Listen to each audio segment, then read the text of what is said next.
Hello， 你好，我是莱斯，欢迎来到每周五更新的莱斯新更报第58期。这一周最受注目的应该就是《Minecraft Legends》了吧？大家都在期待这款大 IP 的衍生作品。除了 Minecraft 以外，英雄联盟也出了《居魔者》一款动作角色扮演游戏，而且开发商还是之前做过《夜情人》的西班牙独立工作室，感觉一些动作和系统要素应该都是做得不错。加上昨天晚上《萨尔达传说：王国之泪》有最后一波新影片的释出，有不少人都说这次光看预告就觉得年度游戏拿定了，是不是很期待呢？就让我们一起来看看本周的新电报。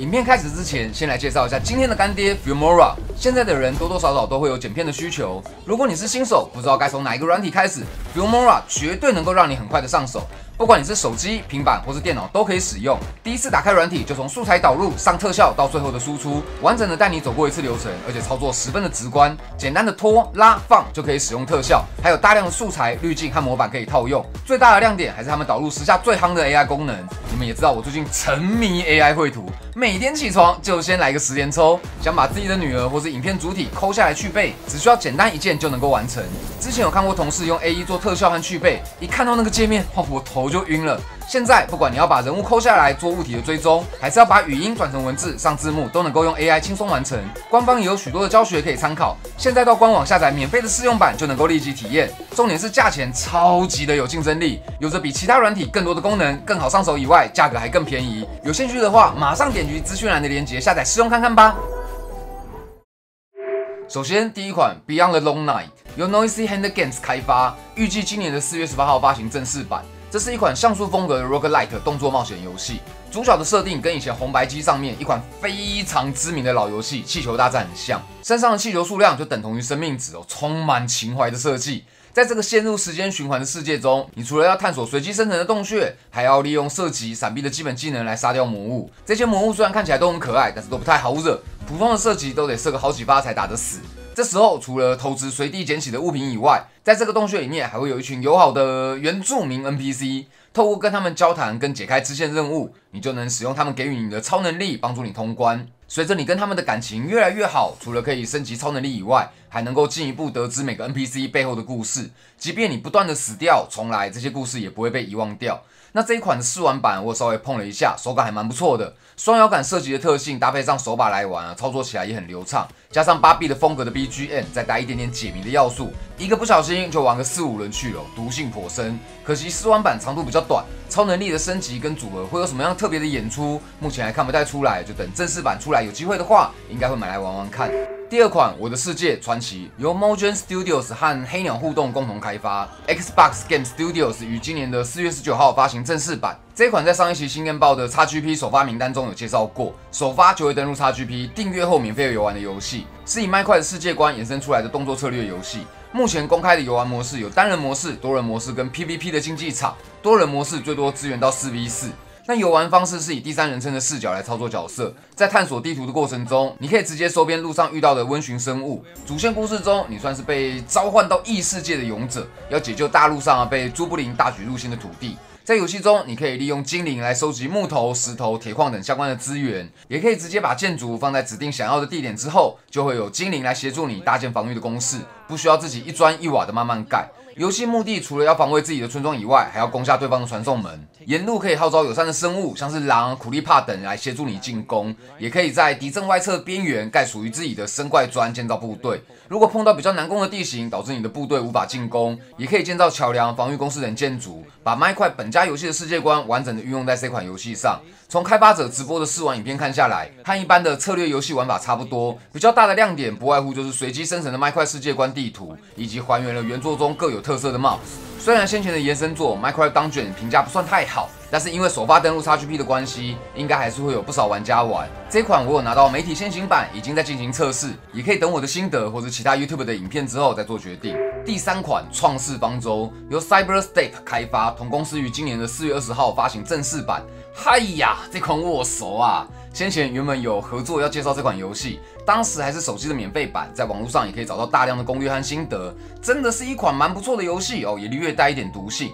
后来因为一些内部的问题和对游戏的期许，他们把整个游戏伺服器给收了，停了，灰土重生，重新出发。这一款所见即所得，就是一款跟 Minecraft 类似的游戏。但是多了更多的战斗要素和探索。当初我玩的时候，有许多的主线任务和头目战斗。据说这一次他们拿掉了角色扮演的冒险模式，为的是更加强调玩家自主的关卡设计，也包含了更丰富的生态系、怪物配置、宝箱和场景机关。根据朋友的说法，里面可以用的机关方块还真的多，同时也有像素人物可以制作。当初要合作的时候，他们还有帮我做莱小斯、莱斯2个版本的人物。在打掉重做之前，我觉得就是蛮不错的游戏。这次改版不知道会改得怎么样，也是有点期待的一款。第4款迪士尼无限飞车由 Gameloft 开发，预计于今年的4月18号发行 EA 版。在出了无数款联名游戏之后，迪士尼终于开始做共斗类型的赛车游戏，搭配皮克斯的豪华角色出场阵容，有经典的动画角色米奇、唐老鸭、花木兰，也有怪兽电力公司的毛怪、大眼仔，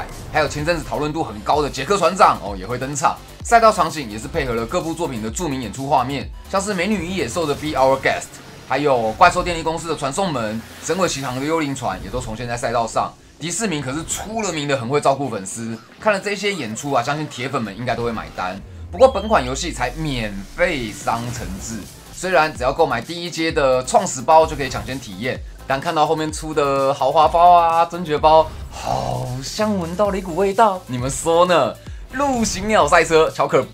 尸骨微寒呐！游戏制作还是狂野飙车的开发团队，如果真的很有兴趣，我建议还是可以等等看评价再做决定。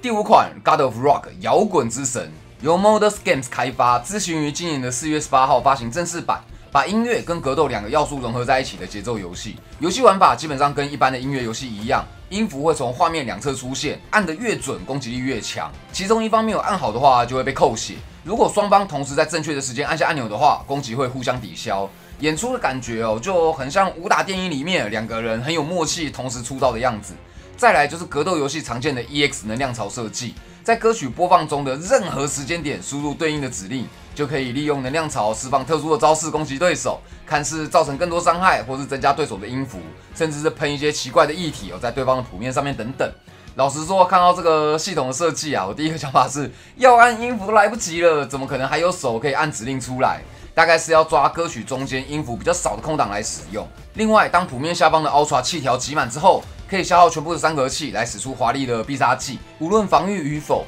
对手都会受到一定程度的大量伤害。随着回合时间越长，歌曲会变得更加复杂，而且没有所谓的上限，必须要打到其中一方 HP 归零才会结束。游戏正式上架的时候，预计会收录12只角色、8个舞台，超过40首原创歌曲，也会有故事模式支援线上对战。虽然本质还是节奏游戏，不过结合了格斗游戏的系统，感觉真的还算是蛮有料。招式演出还会依照选择的角色而有所不同，但是手残党要上手的难度可能会稍微高了一些。如果本来就是 in-game 玩家的话，可以考虑入手看看。第6款 Coffee Talk Episode 2 Hibiscus and Butterfly由 Tochi Production 自行开发，预计于今年的4月20号发行，是评价有近7000篇、压倒性好评 Coffee Talk 的续作。本作延续了前作的设定，你要担任一间深夜咖啡馆的店长。由于世界观的设定，上门的顾客不会仅止于人类而已，你也会遇到兽人、人鱼、精灵等各种种族的客人。面对各种要求，可以善用手边有的各种原料，像是咖啡豆以外，还会有抹茶、可可、蝶豆花等等。可以照着配方调制做出一般的意式 latte， 或是尝试不同的组合，研发新的配方，增加菜单多样性，发挥创意的拉花，做成任何一种天马行空的图样。不过就跟现实的拉花一样，要拉出漂亮的图案，也是得经过多次的练习。除了调制出客人想要的饮品以外，你还要跟他们闲话家常，听听他们的故事，在 Lo-Fi 风格的音乐陪伴下，沉浸在咖啡馆休闲的氛围之中。喜欢这种经营模拟类型的互动式小说的话，冲着前作的好评可以先下载 demo 来玩玩看。我自己是稍微玩了一下，玩起来真的有放松看故事的感觉，节奏虽然很慢，但是也不会无聊，蛮不错的。第7款迷失之刃 Stray Blade 由 Point Blank Games 开发，505 Games 于今年的4月20号发行。在这款动作冒险游戏中，你要扮演一名叛逆的冒险家，跟你的小伙伴 Bucky 一起探索古老的大陆。战斗方式取决于你武器的组合，你可以双持武器、双手单持，也可以使用经典的一剑一盾。终结技的演出也会随着组合不同而改变。官方有特别强调，玩家可以在这个快节奏的近战游戏中掌握真正的剑术，而且拥有稳定流畅的闪避动作。不论你是想要用迅捷的连段，还是毁灭性的重击，端看你自己决定的战斗风格。小伙伴 Bucky 在战斗中也是不可或缺的辅助角色，除了可以帮你复活之外，也会扑向敌人制造机会。之后还会学习魔法使敌人晕眩，让你有短暂的空档可以攻击。那虽然武器的种类没有到超级多，但是每一种都会有自己的战斗动作、判定和特殊技能，最多可以同时装备2把，让你在战斗中切换使用。从交战画面中可以看得出来，是一款特别强调对战感的动作游戏。从目前释出的 PV 得知，有不少收集素材、制作装备和技能升级的要素。里面有个 Assassin Sword， 使用挥砍之后等级会提升，应该是可以借由武器熟练度来学习招式。有庞大的武器天赋星盘，可以为各种武器加上特效。有收集系统，有纸娃娃捏脸系统，调整装备的色彩。虽然不知道游戏标签中的类银河战士恶魔城是怎么回事，不过看起来打击感还算不错，也有精准格挡设计。就这种非3A 游戏依然做了大量 PV 进行宣传，感觉出来是一款蛮认真的游戏。希望出来之后别垮评价别崩，看起来蛮有趣的。那中场休息一下，来看几则新闻。首先是 HoloEarth 付费功能4月13号时装，同步开卖 HoloLive 的成员贴图包。HoloEarth 是由 HoloLive 的母公司 Cover， 是以类似元宇宙概念进行开发的虚拟互动平台。其内建的游戏本体是开放世界性质的沙盒游戏之外，去年年底 HoloLive 也在平台上面举办了虚拟演唱会，粉丝可以化身成虚拟人物，自由调整观赏的角度，临场体验跟表演画质都获得极大的回响。游戏部分，就先前3月的2阶段测试的展示画面来看，开放世界的部分已经有明显的雏形出来了。HoloLive 的 CEO 也表示，如果未来可以克服最佳化、伺服器压力等问题，甚至还可以加入 VR 体验，在自家的平台演出。虽然目前游戏本体还在 beta 测试阶段，不过 HoloEarth 已经在元宇宙概念上面实现了，所有人都能够在同一个空间开心的互动体验的一小步。相较于主播客烧了150亿美元做出来的 Meta，HoloEarth 可以说是获得了相当程度的期待。那下一则新闻则是《萨尔达传说：王国之泪》在台湾时间昨天晚上10点，于官方的 YouTube 频道公布了最后一支全长约3分钟的宣传影片。光是林克从空中垂直落下来的画面一出来，再搭配 BGM 一下，哇，给不赔也跟着掉满地。除了上次看到的空岛之外，画面一转，居然有神庙从海底冒出来了。再来还演示了上次提到的新技能倒转乾坤，在战斗中也是同样可以使用。把敌人丢出去的石块倒转砸回去感觉也是蛮实用的。反派加农多夫也在影片中登场，带着大军阻挡在林克的面前，后面还加入了其他角色登场的画面。究竟这次林克会遇到什么样的伙伴呢？现在已经不到1个月，大家都在倒数计时，就期待一下。接着我们回到了本周新游戏介绍，第8款 Heaven Dark。这款由杨英智 YYZ 一人独立开发 ，Different Tales 发行的一款殖民模拟游戏，预定于今年的4月20号发行 EA 版。感觉这种以孤岛漂流为主题的游戏，时不时就会冒出来1、2个。身为漂流者的你要想办法在大海中生存下来，透过资源管理和基地建设的方式来扩张自己的势力范围，进而建造一座小镇。游戏一开始要先从小岛附近收集资源，建设设施，想办法自给自足。最重要的水资源得透过滤水器转换成可饮用的水，也可以建造农场，种植食物，煮出美味的饭菜。搞定了基本的生活需求之后，就可以向外扩张，建造更多的交通工具，招募新的居民。研发科技之后，还能够在海底挖石油，发家致富。高雄就是少了这些科技，才没能在外海开个油田。游戏还可以制作一些设施，发展电力，实现城市的自动化，让你的小镇越来越繁荣。那 demo 版玩起来感觉就跟模拟市民系列有点类似，模组也都设计的蛮可爱的，纸娃娃系统也有一些很强的配件跟衣服可以穿戴。作者的一些巧思会让人看了会心一笑。第9款达萨龙之月由 Dr. Crucial Games 开发，今年的4月20号发行。一看到这个画面，哇，浓浓的复古风啊！这是一款带有解谜要素的横向动作冒险游戏。你在卫星上执行采矿任务的时候，你的同事们不小心跟你走散了，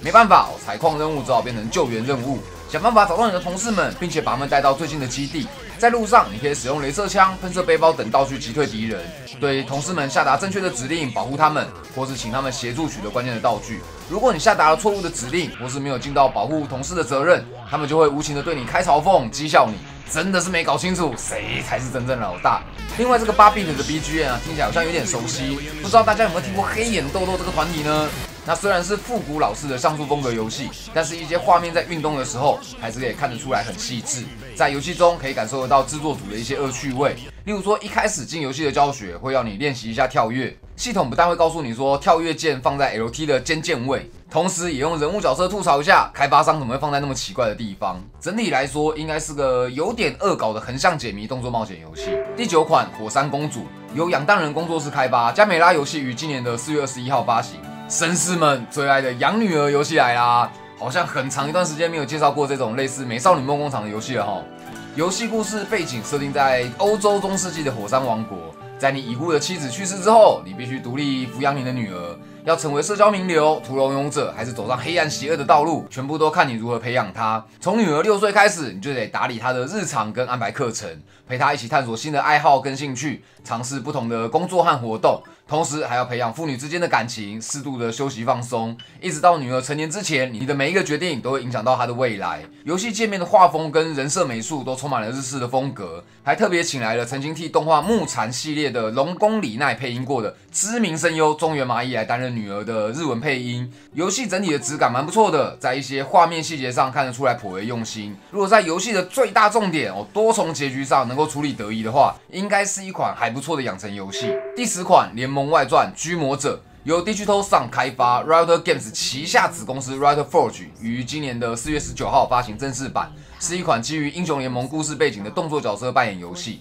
又是一款大型 IP 的延伸作。不过负责研发的 Digital Sun 团队就是之前制作 Moonlighter 的独立游戏工作室。以前我也出过一支影片介绍过，有兴趣的人可以点击右上角资讯卡看看。那这次的外传是以 Silas 作为主角，故事就发生在大家很熟悉的蒂玛西亚王国。逃出牢笼的 Silas 要挥舞着他手上的锁链，以及利用他使用偷窃咒语得来的魔法来对付阻止你的人。除此以外，你还要活用你手上的锁链来通过层层的关卡。以一个人的力量要掀起革命，当然很困难。你还得寻找四散在这片大陆上面的法师，将他们招募成同伴。不意外的话，应该会出现一些大家很熟悉的英雄联盟的角色。感觉像这种像素风动作游戏没有做 rogue 要素，蛮可惜的。不过主角可以偷敌人的魔法来自己使用的系统设计，只要运用得宜，玩起来应该还是蛮爽快的。影片中展示出来的动作流畅度算是中规中矩。比较可惜的是，军团升级系统在影片中并没有特别提到。毕竟这种动作 RPG 如果只有一路打打杀杀过关卡，看看故事就结束的话，就会有点略显单薄了。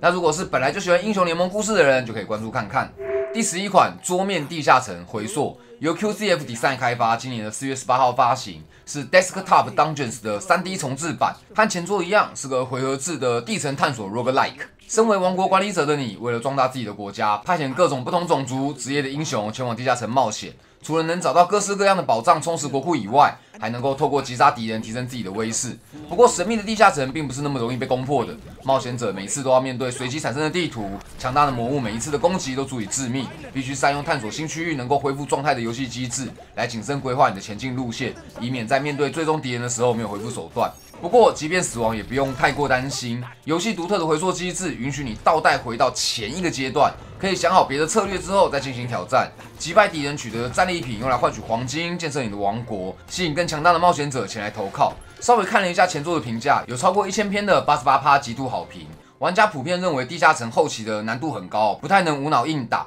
不断的回溯来寻找攻略的路线，才有办法过关。和前作相比，画面绝对是进步超级多。不过，如果是和其他游戏比，可能还是稍微可惜了点。第12款太阳先生的河帽由 Kenny Sun 独立开发 ，Raw Fury 预定于今年的4月13号发行，是一款平台式的 roguelike 像素风动作游戏。作者本人，也就是太阳先生的河帽，被月亮先生跟他的同伙抢走了。身为快递公司员工的你，必须负起责任，组织一个团队，跟你的成员一起协力将被偷走的河帽抢回来。每次的任务都必须要派出1名成员来执行。有一堆看起来很闹，而且实际上可能也没有什么用的帽子，以及各种有一定弹数、攻击次数限制的武器可以装备。拿到可以把敌人变成青蛙的魔杖，还得小心不要被青蛙给吃下肚。在执行任务的过程，你可以选择消灭月亮先生的部下，或是用气球俘虏他们之后，透过洗脑装置招募来执行下一个任务。此外，你还需要建立一个行动基地，利用任务赚取的资源来建造实验室、医务室、洗脑房等设施。从故事的背景到游戏的设计，都带点荒谬跟搞笑的要素，还有多人模式、PVP 模式可以连线游玩。这款感觉跟朋友一起玩的话，应该会蛮有趣的，而且装备的多样性也会让人期待每次开宝箱的时候会开到什么东西。有兴趣的话，可以下载 demo 来试玩看看。最后一款 Factory Tom Idol 由 Eric 独立开发，于今年的4月21号发行 EA 版的放置游戏。在游戏中，你要从建造一个城镇开始，管理招募来的工人和经济，并且解锁新的技术，进而在这个包含独特资源的聚落中建造更多的城镇。Demo 版我有稍微摸一下，毒性也是有点强，光在那边点砍树，看到数字在那边一直跳，就有说不出来的爽感跟成就感。游戏关掉，资源也会照样生产。先前春季特卖买的那一款放置游戏有蛮多人跟进的，这款的图像化更精致了一点，可以参考一下。好了，那今天的影片有点太长了。本周我确定会玩的是《麦块传奇》其实是已经在玩了。但是如果说是期待的话，我还是会以动作游戏为主，《迷失之刃》还有《联盟外传：驱魔者》这2款我都会特别注意。如果表现不错的话，也会买回来做专片和大家分享。不知道今天这些游戏有哪一些是大家很看好的呢？别客气，一起奶一下啊！那今天的影片就到这一边，方便的话帮我按个赞，可以的话也顺便订阅一下我们频道。我是莱斯，谢谢你看到最后，大家拜拜。